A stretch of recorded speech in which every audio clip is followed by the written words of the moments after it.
بسم اللہ الرحمن الرحیم الحمد للہ وکفا وسلام علی عبادہ الذین اصطفى اما بعد فاعوذ باللہ من الشیطان الرجیم بسم اللہ الرحمن الرحیم لقد کان لکم فی رسول اللہ اسوة حسنہ وقال النبی صلی اللہ علیہ وسلم من تشبہ بقوم فہو منہ او کما قال صلی اللہ علیہ وسلم۔ محترم بزرگوں، دوستوں، میرے دینی اور ایمانی بھائیوں، اللہ تبارک و تعالیٰ نے جناب نبی کریم صلی اللہ علیہ وسلم کی شخصیت اور سیرت کے طفیل ہمیں زندگی گزارنے کے جو طریقے عطا فرمائے ہیں، انہی طریقوں میں ہمارے لیے دنیا اور آخرت کی کامیابی چھپی ہوئی ہے۔ اللہ تبارک و تعالیٰ نے بہت صاف لفظوں میں قرآن مجید میں ارشاد فرمایا ہے، لقد کان لکم فی رسول اللہ اسوۃ حسنہ، کہ اگر تمہارے لیے کوئی شخصیت ایسی ہے، کوئی سیرت ایسی ہے کہ جس کو اپنایا جائے، جس کو رول ماڈل بنایا جائے، تو وہ رسول پاک صلی اللہ علیہ وسلم کی شخصیت ہے اور آپ کی سیرت ہے۔ اور جن لوگوں نے بھی آج تک حضور صلی اللہ علیہ وسلم کی سیرت کو اپنایا ہے، اللہ تبارک و تعالیٰ نے انہیں چمکایا ہے، چاہے وہ صحابہ اکرام ہو، چاہے تابعین ہو، تبع تابعین ہو، بزرگان دین ہو، سلف صالحین ہو، آج کے علماء دین ہو، ان سب کو اگر کامیابیاں ملی ہیں تو وہ حضور اکرم صلی اللہ علیہ وسلم کی غلامی میں آنے اور ان کی سیرت کو اپنانے کے نتیجے میں ملی ہے۔ خود نہ تھے جو راہ پر اوروں کے ہادی بن گئے، کیا نظر تھی جس نے مردوں کو مسیحا کر دیا۔ ہم نے بہت سے ایسے لوگوں کو اپنے گاؤں میں، دیہاتوں میں، محلے پڑوس میں دیکھا ہوگا کہ جن کی زندگیاں پہلے غلط روش پر چل رہی تھی، جو دین سے اور اللہ کے احکام سے کوسوں دور تھے، اور ان کی اپنے معاشرے میں کوئی عزت نہیں تھی، کوئی وقار نہیں تھا، ان کو عزت کے ساتھ اور احترام کے ساتھ کوئی اپنے گھر پر بٹھانا بھی پسند نہیں کرتا تھا۔ لیکن جب وہ دیندار ہو گئے اور انہوں نے صحیح معنی میں اپنے آپ کو سنت کے اور شریعت کے حوالے کر دیا، تو وہ آج لوگوں کے سروں کے تاج ہیں۔ ہر آدمی چاہتا ہے کہ وہ ان کی دعوت کو قبول کرے، ہر آدمی چاہتا ہے کہ وہ ان کے گھر تشریف لائیں، ہر آدمی ان کی عزت اور احترام میں بچھا جا رہا ہے۔ یہ حضور پاک صلی اللہ علیہ وسلم کی سنت اور سیرت کی برکت ہے۔ اللہ تبارک و تعالیٰ کو ذرا سی بھی یہ بات پسند نہیں ہے کہ کوئی آدمی حضور کو چھوڑ کر دوسرے لوگوں کو اپنے لیے ہیرو بنائے، دوسروں کو وہ اسٹار سمجھے اور انہی کی نقالی کو اپنے لیے وہ عزت کا اور اعزاز کا ذریعہ سمجھے۔ اللہ تعالیٰ کو یہ بات ہرگز پسند نہیں ہے۔ اسی لیے اللہ تبارک و تعالیٰ نے حضور اکرم صلی اللہ علیہ وسلم کے ذریعے سے ہمیں جو شریعت عطا فرمائی ہے، اس شریعت میں ہمارے لیے بہت سارے ایسے نمونے ہیں، ایسی مثالیں ہیں کہ جن میں ہمیں غیروں سے بچنے کو، ان کے طریقوں کو اپنانے سے دور رہنے کے لیے حکم دیا گیا ہے۔ اللہ تبارک و تعالیٰ نے قرآن مجید میں ارشاد فرمایا، وَلَا تَكُونُوا كَالَّذِينَ آذَوْا مُوسَىٰ، کہ ان لوگوں کی طرح نہ ہو جانا جنہوں نے حضرت موسیٰ کو اذیت دی۔ وَلَا تَكُونُوا كَالَّذِينَ تَفَرَّقُوا وَاخْتَلَفُوا مِن بَعْدِ مَا جَاءَهُمُ الْبَيِّنَاتُ، ان لوگوں کی طرح نہ ہو جانا جنہوں نے دین میں فرقہ بندی کی اور آپس میں ہی تفرقہ پیدا کیا۔ اللہ تعالیٰ نے فرمایا، وَلَا تَكُونُوا كَالَّذِينَ نَسُوا اللَّهَ فَأَنسَاهُمْ أَنفُسَهُمْ، ان لوگوں کی طرح نہ ہو جانا جنہوں نے اللہ کو بھلا دیا، اللہ نے پھر خود ان کو اپنی ذات سے بھلا دیا۔ حضور پاک صلی اللہ علیہ وسلم جب مدینہ ہجرت فرما کر تشریف لے گئے اور آپ نے دیکھا کہ وہاں کے لوگ یوم عاشورہ کا 10ویں محرم کا روزہ رکھتے ہیں، تو حضور اکرم صلی اللہ علیہ وسلم نے صحابہ اکرام سے فرمایا تھا کہ خالفوا فیہ الیہود، کہ اس دن تو یہودی بھی روزہ رکھتے ہیں، تم روزہ رکھنے میں ان کی مخالفت کرو، اس کے ساتھ ایک روزہ اس سے پہلے والے دن کا یا اس کے بعد والے دن کا ملاؤ۔ حالانکہ روزہ رکھنا یہ ایک عبادت والا کام تھا جس میں اگر آپس میں مشابہت ہو بھی جاتی تب بھی کوئی بڑا ایشو اور مسئلہ نہیں تھا، لیکن حضور نے اس بات کو بھی پسند نہیں فرمایا۔ حضور اکرم صلی اللہ علیہ وسلم نے اپنی ایک روایت میں ارشاد فرمایا، اذا كان لأحدكم ثوبان فليصلي فيهما فإن لم يكن إلا ثوب واحد فليتزر به ولا يشتمل اشتمال اليهود، کہ اگر تمہارے پاس 2 کپڑے ہوں تو تم ان 2 کپڑوں میں نماز پڑھو، اور اگر تمہارے پاس ایک ہی کپڑا ہو تو اس کو تہبند کی طرح باندھ لو، لیکن تم یہودیوں کی طرح اس کپڑے کو مت لپیٹو۔ یہاں بھی آپ نے ان کی مشابہت اور ان کے جیسا کرنے سے منع فرمایا۔ حضور پاک صلی اللہ علیہ وسلم کے زمانے میں جو مجوسی تھے وہ اپنی داڑھیوں کو کٹواتے تھے اور مونچھوں کو خوب لمبا رکھتے تھے، اس کے مقابلے میں یہودی مونچھوں کو بھی بڑا کرتے تھے اور داڑھیوں کو بھی بڑا کرتے تھے۔ حضور پاک صلی اللہ علیہ وسلم نے ارشاد فرمایا،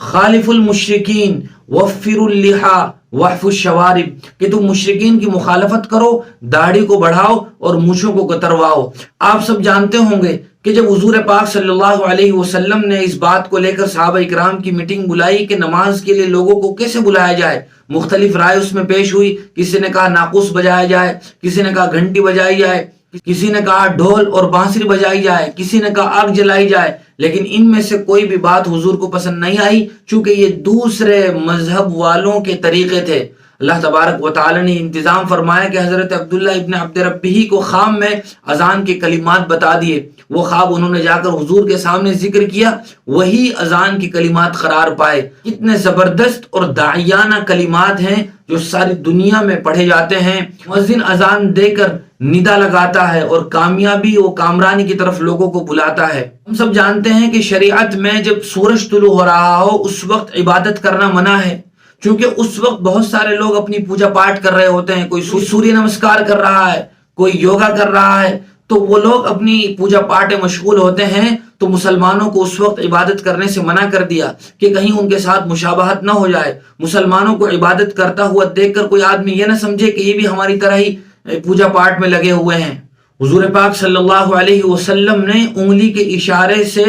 سلام کرنے کو منع فرمایا، چونکہ یہودیوں کا شیوا تھا۔ یہی نہیں بلکہ وہ حرکات اور سکنات جو زمانے جاہلیت میں جاری تھی، آپ نے ان کو بھی منع فرما دیا۔ حدیث میں آتا ہے لیس منا من ضرب الخدود وشق الجیوب ودعا بدعوى الجاہلیہ، کہ وہ آدمی ہم میں سے نہیں ہے جو نوحہ کرتے ہوئے، ماتم کرتے ہوئے اپنے گریبان کو چاک کرے، اپنے گالوں کو اوپر مارے اور زمانے جاہلیت کی طرح باتیں بولے۔ آپ نے اس کو بالکل ممنوع قرار دیا۔ یہی نہیں بلکہ یہودی جس قبلے کی طرف رخ کر کے اپنی عبادت کرتے تھے یعنی مسجد اقصی، اللہ تبارک و تعالی نے اس کے لیے بھی انتظام فرما دیا کہ مسلمانوں کو حضور کے طفیل اور حضور کی چاہت کے نتیجے میں بیت اللہ اور کعبۃ اللہ کی طرف رخ کر کے نماز پڑھنے کا حکم دیا گیا۔ ان تمام تر باتوں کے باوجود بھی ہمارے لیے کوئی ذرا بھی گنجائش بچتی ہے کہ ہم حضور صلی اللہ علیہ وسلم کی سیرت کو اور آپ کی سنتوں کو چھوڑ کر دنیا والوں کو اپنا ہیرو کہیں۔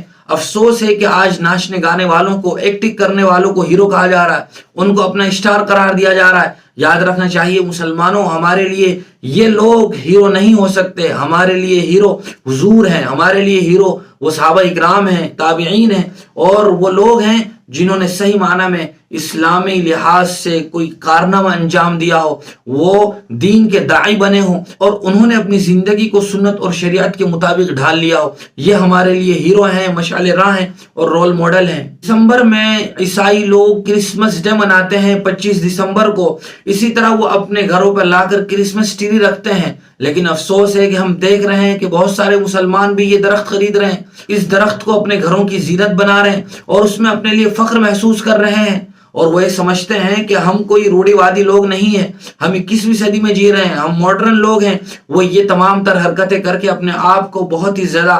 نیا ثابت کرنا چاہتے ہیں، اور گویا دوسرے مسلمانوں کو جو ان باتوں سے دور ہیں ان کو انتہا پسند اور پرانے زمانے کا آدمی کہا جا رہا ہے۔ کتنے ہی لوگ ہیں جو دوسروں کو ہیپی کرسمس ڈے کے پیغام دے رہے ہیں، میسج بھیج رہے ہیں اور فیس بک پر پوسٹ ڈال رہے ہیں۔ یاد رکھو ان تمام تر باتوں میں سے کسی بھی بات کی مسلمانوں کے لیے قطعاً اجازت نہیں ہے۔ اگر کوئی آدمی یہ تمام تر کام پوری رضامندی اور خوشی سے کرتا ہے تو بہت سی مرتبہ اسلام کے چلے جانے کا خطرہ بھی لاحق ہو سکتا ہے۔ کیا ہم نے کبھی جاننے کی کوشش کی ہے کہ کرسمس ڈے کس بنیاد پر منایا جاتا ہے؟ وہ حضرت عیسیٰ کو اللہ کا بیٹا نعوذ باللہ قرار دیتے ہیں۔ اس دنیا کا، اس دھرتی کا سب سے بڑا اگر کوئی گناہ ہے تو وہ شرک ہے۔ سب سے زیادہ اسی ہیپی کرسمس ڈے کے موقع پر وہ شرک کیا جاتا ہے۔ سروے کرنے والوں نے لکھا ہے کہ ساری سال اتنے گناہ نہیں ہوتے ہیں جتنے گناہ ہوتے ہیں کرسمس ڈے اور اس کے بعد جب نیا سال شروع ہوتا ہے۔ شراب پی جاتی ہے اور مستی کے جلسے ہوتے ہیں، اسی طرح بے حیائی، عریانیت، فحاشیت، زناکاری اور بدکاری اس قدر عام ہو جاتی ہے کہ سارے سال سے اگر اس کا موازنہ کمپیر کیا جائے تو وہ پورے سال کے مقابلے میں یہ زیادہ بڑھ جاتی ہیں۔ کتابوں میں لکھا ہے کہ جب نیا کرسمس ڈے منانا شروع ہوا تھا تو سب سے پہلے عیسائیوں کے جو پادری اور پوپ ہوتے تھے وہ حضرت عیسیٰ کے مناقب اور فضائل بیان کرتے تھے۔ جب انہوں نے دیکھا کہ یہاں صرف مناقب اور فضیلتیں بیان کی جا رہی ہیں، نوجوانوں کا یہاں رجوع نہیں ہو رہا ہے، تو انہوں نے اس میں ایک چیز کا اضافہ کر دیا، انہوں نے اس میں موسیقی لگا دی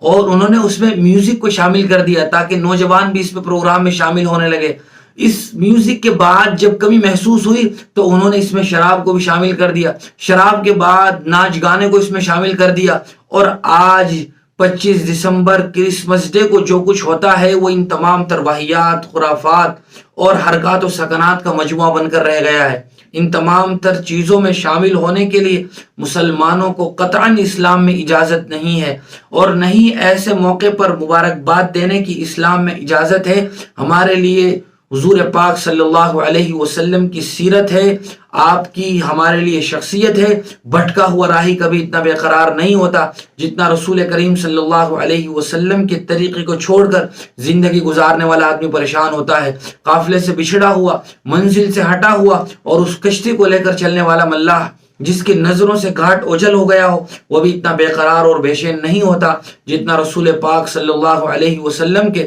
طریقے کو چھوڑ کر زندگی گزارنے والا آدمی پریشان ہوتا ہے۔ شیخ سعدی علیہ الرحمہ نے کتنا خوب کہا تھا، خلاف پیمبر کسے رہ گزید کہ ہرگز بمنزل نہ خواہد رسید، کہ جس شخص نے بھی حضور کی سیرت کے خلاف دوسرا راستہ اختیار کیا وہ کبھی منزل مقصود پر نہیں پہنچ سکے گا۔ اور حکیم اختر صاحب کا بہت مشہور شعر ہے، نقش قدم نبی کے ہیں جنت کے راستے، اللہ سے ملاتے ہیں سنت کے راستے۔ اللہ تعالی ہم سب کو عمل کی توفیق نصیب فرمائے۔ وآخر دعوانا الحمدللہ رب العالمین۔